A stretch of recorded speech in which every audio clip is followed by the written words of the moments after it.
Purses from the early Victorian era are another wonderful way for me to add a little bit of fiber craft to my outfits. As many of you may know, my mom and I attended a early Victorian ball at the end of April, and it is really nice to be able to have some way to carry some of the things that you want to take with you. Pockets are definitely an option, but it is just so nice to have a decorative little purse that can show off a little bit more of my fiber crafts from that era. There are many extant purses from that time that are crocheted, and I found many different crochet patterns for purses, but as you might have noticed over the last few videos from this series, we were on a serious time crunch. So rather than just not sleeping, although I didn't sleep very much leading up to heading out, I decided to operate on like the good, better, best system. The good being that we at least had some purses made out of the same silk as our gowns to take with us. The best being that we had fully realized crochet purses to take with us to the ball. Take a guess as to what kind of purse we managed to be able to take with us to the ball. So why don't we go ahead and look back at both the silk purses and the crochet purses that I made, as well as the book that I took them from, which is a very special book that you might have seen before, but I am excited to use more and more patterns from this one.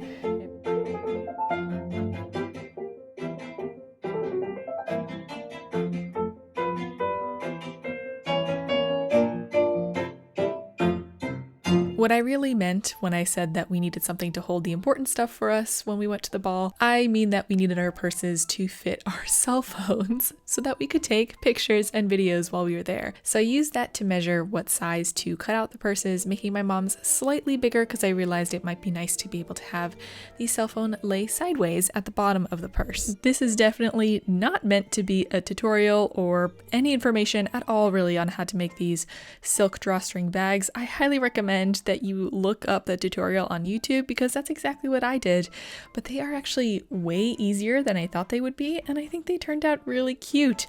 I used the silk and I added a lining. Granted, I didn't watch a tutorial on how to do one with the lining. I think I should have, because I do think I did parts of this inside out or the wrong way around. Lining math is always difficult for me, and it was especially hard for me when I was this sleep deprived. I had also ordered matching ribbon to go along with the silks, but if you could just see the absolute devastation that is happening in my craft room at this moment, then you'll know why I couldn't find them. So instead, I just cut out strips of the same silk fabric from both the scraps that I had left over of my silk and my mom's silk, sewed them up into tiny tubes because I wish I could get wider strips, but this was the best that I could do given the scraps that I had left, and I threaded those through exactly like I said, like the tutorial told me to. I can't explain it to you anymore because I actually kind of forgot how this works, but I do remember it being quite simple. And after all of that, I was able to turn them back the right way around, and I added little knots to each side of the ribbons. I was also hoping to add little tassels on both sides, but well, that didn't happen, but that's okay because these purses were cute, they matched, and they were very functional. So mine was slightly smaller than my mom's. In the future, I would definitely go err a little bit on the larger side. It's always nice to have extra room to carry some stuff. But both did pass the phone test, which is, I think, the most important thing. We both knew that we wanted to grab our phones with us, so that really worked well. What you see me putting together here are little kits to make the crochet purses, including the pattern book that I got the crochet patterns from. I didn't take that book with me, but I did write out all the gauge instructions that I would need to modify the patterns so that they would fit our phones most hopefully. So these are all the pieces that I would need. I put them together in these little baggies, and those baggies went into the silk pouches that I made in the hopes that I could find some time along the way during our travels to crochet up some of these bags before the ball, but I'll give you one guess on whether or not that actually happened. I want to jump in really quick right here just to let you know that I have just released a few more items on my Etsy shop. Many of you probably already know that I sell stickers that have to do with knitting and crocheting, especially for your knitting journals that many of you have told me you started as well, which I love to hear about. But I also just released 2 designs for mugs, and I'm really excited. I produced these mugs myself, so I really hope that you enjoy them. Please feel free to take a look. I'll leave a link link in the description and the pinned comment down below. Okay, now back to some more purse making. All right, so similarly to the stockings, kind of a same thing happened to our purses.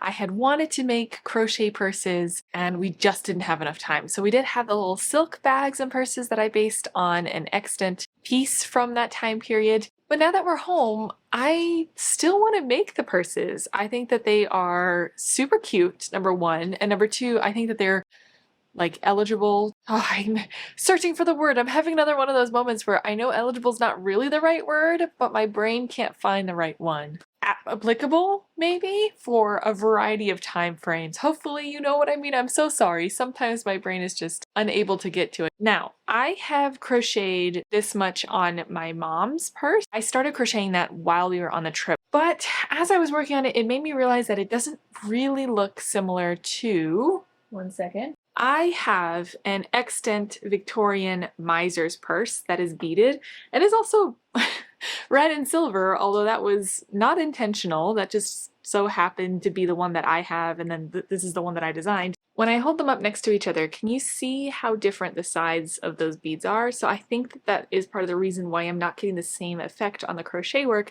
as the extant piece had, because these beads are just so much finer. But it does give me a little bit better of an idea on how the pieces were designed. This is knit and not crocheted. I don't think I'm going to add any more beading to that particular purse. I think instead what I'm going to do is a color design, which I think would still look really nice and be generally applicable to future costumes that I might wear to different events at some point. The second purse that I want to make, which is going to be black and gold, and was originally going to be the one that I was going to take with me to the ball, that I did go out and I bought much smaller beads. I hope they're small enough, like I hope they're closer inside. I still don't think, looking at the original Victorian ones, that I got as close, but they were the smallest that my store had in stock. My store sold smaller ones, but they were all gone. Let's finish off the red and silver and black, I guess, and then I'll move on to the black and gold. Something that I didn't mention in the design of these purses is that I actually got them from this book, which you might have seen when I was generally chatting about my plans. So this is the Ladies Knitting, Netting, and Crochet book by Jane Gauguin. I'm gonna have to just choose one. I'm gonna say Gauguin, okay? And that'll be the pronunciation that we'll have going forward. Gauguin, Jane Gauguin. In this book, she has a few instructions for making crochet purses. And then in the back, I'm gonna try to hold this as delicately as I can. Do you see this gilding, by the way, of the pages? So pretty. A set of plates. And these are all of the illustrations that she mentions when she talks about all of her different patterns. So the original beading pattern that I was following was this one here. So I started with this, and then I was going to work up and do the rest of the beading, but I realized as I was looking at it, I mean, I feel like you can kind of see that there are points in this beading pattern, but it's pretty chaotic and messy. It's not very well defined. So what I'm going to do instead is I'm going to continue on in this pattern, and I'm probably going to continue with this particular pattern all the way around, but I'm going to do that in black, a contrasting color, rather than in beading, because I think it'll be much better defined.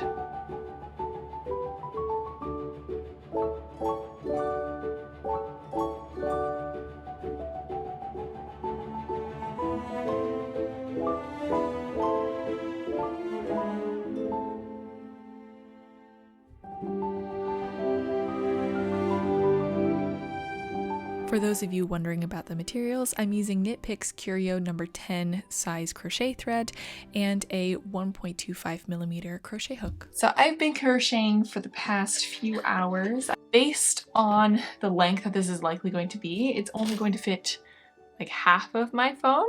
So I think I'm gonna have to do another entire color repeat. I am getting a little faster as I'm getting used to working in color work crochet, but it is definitely taking me a little bit longer than I had anticipated, but doesn't everything usually? Although I'm having a great time, so I'm enjoying working on this. I did realize that my stitch counts were a little off, I think, from when I worked on the beading work. So I've had to fudge the pattern a few times here and there, but luckily I don't think it's too noticeable. Also, Nutella wants to go on a walk, don't you, girlie? Nutters, do you want to go on a walk? I will check in again, probably tomorrow morning, to show you how far I've gotten on the first of the 2 crochet purses.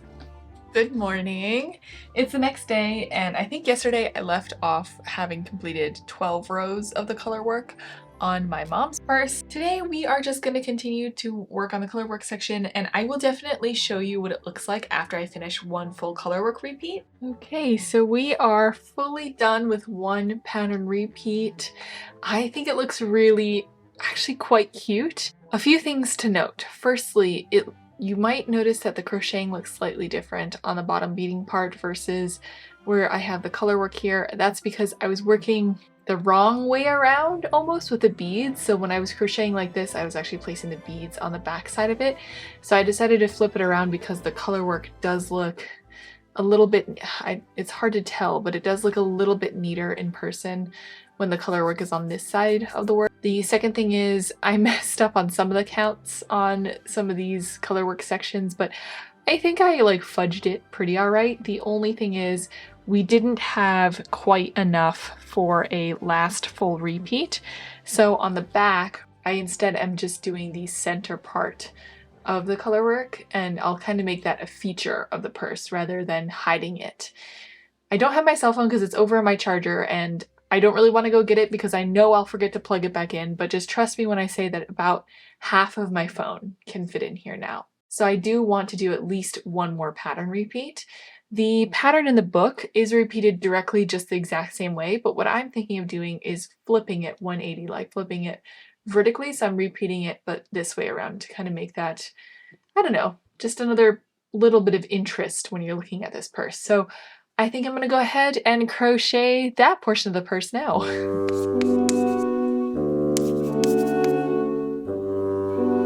I'm going to work on the design of my second purse, the one that I would have worn. And here are the materials. They're very similar as to the materials from my mom's purse, or the red ones. I'll be posting scans of the pages that I use. I'll put the scans on my Patreon if you want to take a look there. I will be using Knit Picks Crochet Cotton in number 10 thread. I got myself some smaller seed beads, 10-0. The shelves did have 11-0 on them, but they were all sold out, so these are the smallest ones that they had in stock. Before I start making this purse, I'm going to go ahead and do a sample swatch with both the beads to see which one I like better, and trying out different ways of applying the beads to the crochet because I wasn't very happy with how the beads turned out on my mom's, so I want to see if I can make it any better. Also, we're going to go with a slightly different pattern. Like I said, the back of Jane Gauguin's book is filled with different plates of suggestions on how to do crochet purses, including, you know, crochet cushion. If you look on page 237, it has the pattern for this plate, and you could do that. There are also just some plates that she included for, you know, ideas for baby's blankets, table covers, purses, for cushions, bags, and this is the one that really stuck out to me. So I'm going to be making a black background purse with this as a bead pattern in one of these 2 gold beads. Let's start by making a swatch to see which bead application and which bead color I prefer. I am back from making some swatches, and remember I was choosing between these 2 beads, and before I made the swatches I was convinced that I was gonna like this bead the most, and this is what that swatch looks like. Now it doesn't look bad. It's actually really cute. This is not the first swatch I made. I made quite a few trying out different beading techniques. Honestly, some of them were so bad that it just wasn't even worth showing you. I almost feel like against the black, this is starting to look silver rather than gold. Other beads that I didn't like as much in the bag, and I think that I like these so much better. So here's that sample. It's a little tough to see the right tension on such a small swatch. They appear much more gold against the black. Unfortunately, the technique that I like the most with the beads is going to require me to string as many as I need onto the yarn before I start crocheting. So I think I have quite a long time of stringing beads on yarn ahead of me. So last night, I think we chatted about the gauge swatches, and I was just kind of talking about how the way I need to do the beading, I had to first string all the beads on. So I just kind of went on autopilot and I just started stringing beads. This is a lot a lot of beads onto the end of my crochet thread. You might be wondering, how do I know how many beads I needed to string on so that I can make sure that I don't run out? Because it is annoying to have to add more beads in the middle of a work. You can't really unless you cut the thread. At least that's how I found to do it. And the answer is, I strung a few and I measured at different points how many beads there were in an inch. And it was coming back pretty consistently, for me at least, at 18 beads an inch. I then went through the pattern and I counted exactly how many beads there were per one repeat, estimated how many repeats I wanted to do for the entire purse, and that came up with 118, I think, inches of beads. I got about halfway done, nearly 60 inches of beads on my crochet thread, when I took a pause to think about, how am I going to crochet with this? So as I'm crocheting, right, I need some of the thread to be free for me to crochet on, so I have to move all of these beads further down towards the crochet ball. Maybe, you know, I'm working on cotton thread and not silk, so maybe if I were working with silk it would be smoother and I could move it easily. Maybe they were working with thinner thread. It does seem like the thread that they were working with is probably a little bit thinner, so it moved through the beads a lot easier. But for me, I have to move it section by section by section so I don't break my thread by pulling too hard and putting too much tension on it. So I stopped. I was like, okay, if I have to cut the string halfway through the bag, that's okay. I'm not gonna make it any harder on myself than it already is to crochet this. As you might have been able to tell, I did already crochet quite a few rows. Let me see. Here they are. I feel like you can see the design coming together just a bit. You're just starting to see the start of the design. I was a little worried that it wouldn't be neat enough for you to be able to see the design, and I was worried that the same thing would happen as the last purse with the beading, where it just kind of looked like a mess. But I think that's because I didn't have the right bead size, and now that the beads are much smaller, I do think it looks much, much neater. It is taking me a while to do all these rounds, but I'm really pleased with how this looks, and I can't wait to see how it turns out as a full purse. I am at the point where I just have to crochet the bead pattern onto my purse. Around and around and around and around. The other concern I have slightly before I move to just crocheting is fitting this. This is the width that I need, and I'm just like that hair too short. I could probably stretch it. Let's do some more beading and crocheting.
As you probably saw, this is how far we got on the crochet pattern before I ran out of beads on the string that I strung on. But I am about 2 rows short based on my calculation method. I was trying to get enough for 1 pattern repeat, and so I'm a little short, so I'll take that into consideration. I love how it looks. Also, yep, I forgot one there.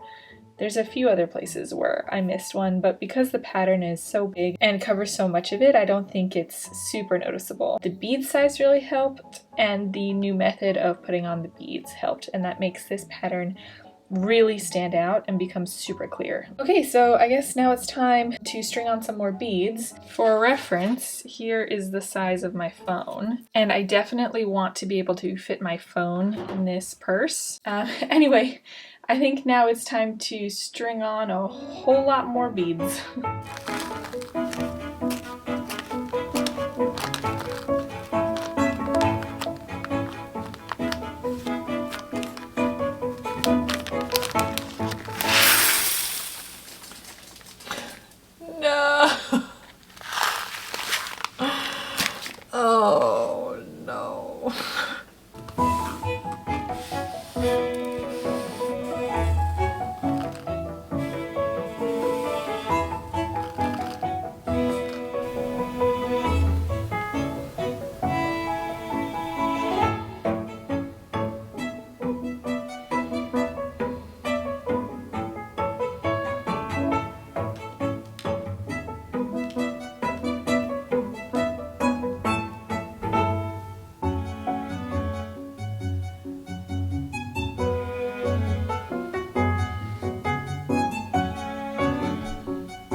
I've just finished crocheting the two little split top parts for both of my bags.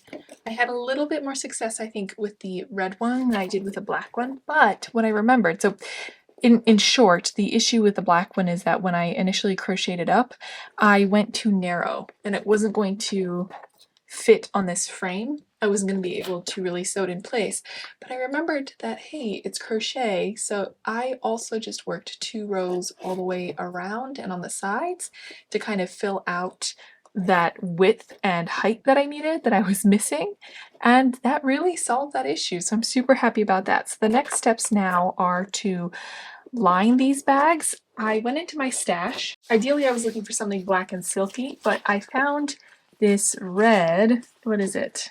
Italian twill acetate lining. First of all, for the red bag, I think that's a perfect lining, and for the black you won't be able to see it, and it's quite dark, so even with the red behind it I don't think it pokes through, but when you open it up you'll have that beautiful red inside lining. So I will line it first in the acetate, and then I will do my best to stitch it in place. This gold frame is slightly better. It's going to be easier to stitch it on because we don't have the lip in the back here. The red one, the red and silver one, is going to be a little bit more fiddly because you have this lip that comes down, and it's going to be harder for me to get the needle through there. But I'm not done, because after that point, if you see, there's these little loops on the side of my purses. I want to put a chain on to hold it by, and then maybe we'll add some embellishment to the bottom of the purses, which is what I often see. So I guess the immediate next step is I'm going to sew up the bottom of these purses.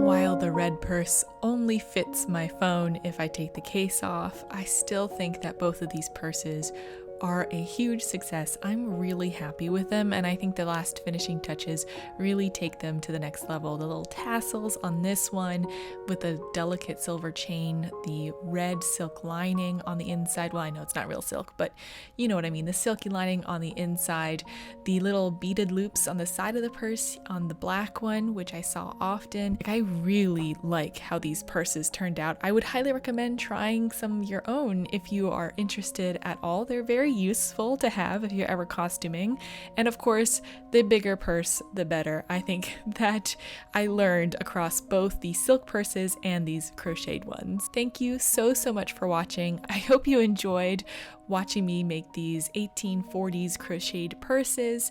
If you are interested in stickers or mugs, please feel free to check out my Etsy shop, and feel free to leave a like or subscribe because I will be having more videos in this 1840s series coming out very soon. I'll see you next time. Bye!